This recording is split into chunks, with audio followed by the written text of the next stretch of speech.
Maqaa Abbaa, maqaa Ilmaa, maqaa Hafuura Qulqulluu, Waaqayyo tokkoon amiin. Kan Waaqayyoon jaallattan, kan Waaqayyoon isin jaallatu, ijoollee tawaahidoo kan taatan, Kiristoosiin kiristaana kan jedhamtan, maqaa Waaqayyootiin akkam ooltan, akkaminis yeroo kana keessan Waaqayyo gooftaan keenya akka badii keenyaa, akka balleessaa keenyaa, akka cubbuu keenya osoo nurratti hin lakkaa'in akka arjummaa isaatti eegee guyyaa kanaan kan nu gahe Waaqni abboota keenyaa bara hanga baraa. Amiin. Hunduma keenya nu bagattiin isin gahe jechaa qophii tokko qabannee isiniif dhiyaannee jirra.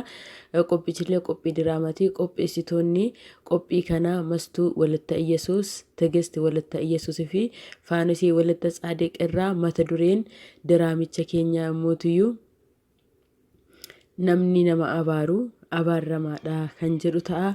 Gabaabumaan gara diraamaa keenyatti isin dabarsaa, nu wajjiniin tura. Yaa Waaqayyo yaa gooftaa koo galanni kee guddaadha. Ulfaadhu uumaa koo galanni siif haa ta'u. Halkan dukkana sana sodaachisaa sana barisiistee barii har'aa kanaa kan nu argisiistee sanbata qulqulleettiidhaan gannoo keessee yaa uumaa lafaaf samii yaa Waaqa Israa'elootaa yaa Waaqa hiyyeessotaa galanni siif haa ta'u uumaa koo.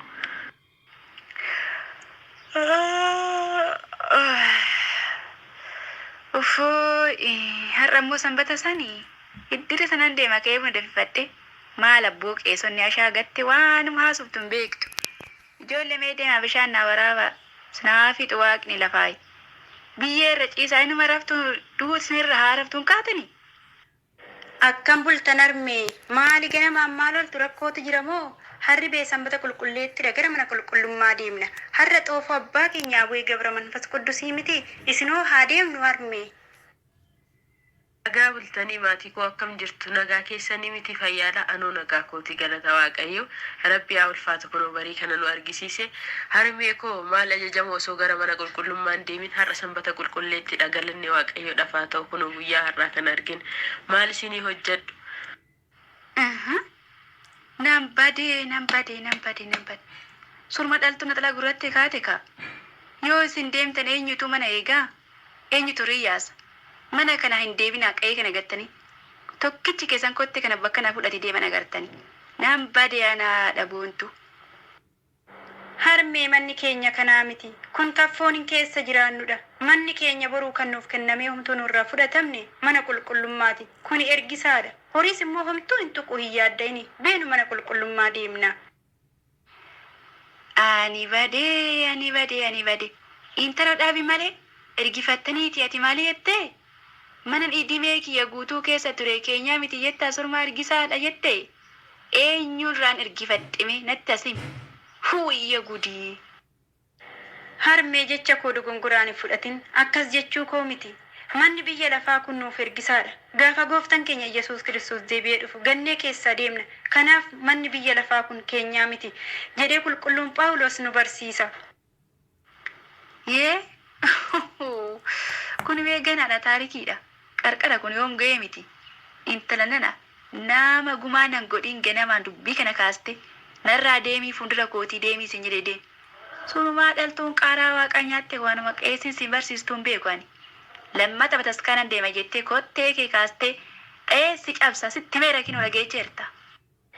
Deessee koo maal jechaa jirtu lubbuun bee Waaqayyo irraa kennaa guddaa kan qabdudha. Akkuma wangeela Maatewos boqonnaa 18 lakkoofsa 18 irratti kan isin lafa irratti hiitani samii irrattis hidhamaa haa ta'u. Kan isin immoo lafa irratti hiiktani samii irrattis immoo hiikamaa haa ta'u akkuma jedhametti. Kanaafuu lubbuudhaafis kadhachuu qabna harmee koo. Irraa fi Waaqa moo qeessota bichaa dhagahaa? miila naani badee abboonni koo akkana jedhanii walitti sin qabanii afaanii waan isaan hin beekne dubbachaa ooludha. Reefu nu baddee hojii qeesii.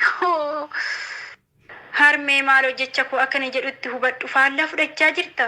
Lubbuun aangoo hidhuu fi hiikuu danda'uu qabu nu olitti kennaa kadhannaa icciitii Waaqayyoo beekudha harmee. Ala. Kunoo akkasitti natti hime qurxii. Nuti sabaaqota kaa. Qeessota bichaatu icciitii garaatti qabata. Maal fa'aa hojjettanii yoo watas kana deemtan sinii dhoksanii? Wayyoo inuma salphadhee daanii manan jira. Gurri koo ala jira. Idaanu sabaaqota inuma gingilchaa deemna jechuudha. Naan badee. Harmee koo maaloo akkas miti. Naaf hubadhaa dubbii koo adaraa keessan. Sareen abbaa kee haa nyaattu icciitii nama keessaan guddati. Surmaanaatu balleessaa qaba. Gudi. Intala tana waaqni dheekkamsa isaati si haa rukutu. Maqaa Sillaaseetiin seexanni haa gubatu. Deessee koo maaliif akkasitti obboleettii kootti dheekkamtu? Rakkootu jiramu? Caaltuu maali balleessiti harmeen koo kan akkasitti sitti dheekkamtu ganamaan? Sanuu sanbata qulqulleettiidhaan. Maqaa Waaqayyootiin seexanni jidduu keenya jiru haa gubatu. Boontuu koo koottu waan mucayyoon kun jettu dhagahi. Safuudha kana maal dubbattaa miti. Meeto tole waanuma tokkollee rakkoon qabu isin hunduma keessanuu yaada keessan isiniifan dhagaa. Garuu mootiyyuu amma yeroo mana qulqullummaa deemnu ga'e waan ta'eef hundumti keessanuu beenaa mana qulqullummaa. Kan sanaan booda mootiyyuu isinillee xoofoo qabdu. Harri sanbata qulqulleettidha. Sirna qulqulleessaallee waan geggeeffamuuf achi deebinee waan hundaa irratti mari'anneet furmaata isaa laanna harmee koo akkasitti hin dheekkaminaa isinillee akkasitti hin aarina.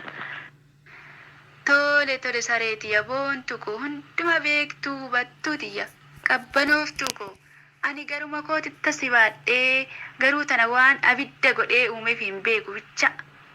Meekoo galanni Waaqayyoodhaaf haa ta'u firii ofii arguun baay'ee nama gammachiisa. Nu lachuuyyuu gadaamessa keessan keessatti baattani. Kennaa Waaqayyoo garagara garuu abbaan kennaa tokkodha. Waaqayyoon tokkodha. Ilma namaaf garuu kennaa garagaraa kennaafi. Kanaafuu isa kanammoo itti fuufnee galgala teenyee sirriitti haasofna.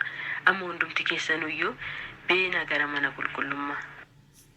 Kan nu kakaasee, kan nu jalqabsiisee, kan nu xumursiisee waaqni abboota keenya baraa hanga baraatti kan kabajamee fi kan ulfaate haa ta'u amiin. Obboloota keenya Waaqayyoon sagalee jireenyaa isaanaa dhageessisu kutaa lammaffaan isaallee itti fufaa nu wajjiniin tura. Diraamicha kanarraallee mootiyyuu dhaggeeffatanii akka barumsa fudhataniif iddoo dogongoraa keenyas akka nutti himtan asumaan isin beeksifna. Galanni Waaqayyoof haa ta'u.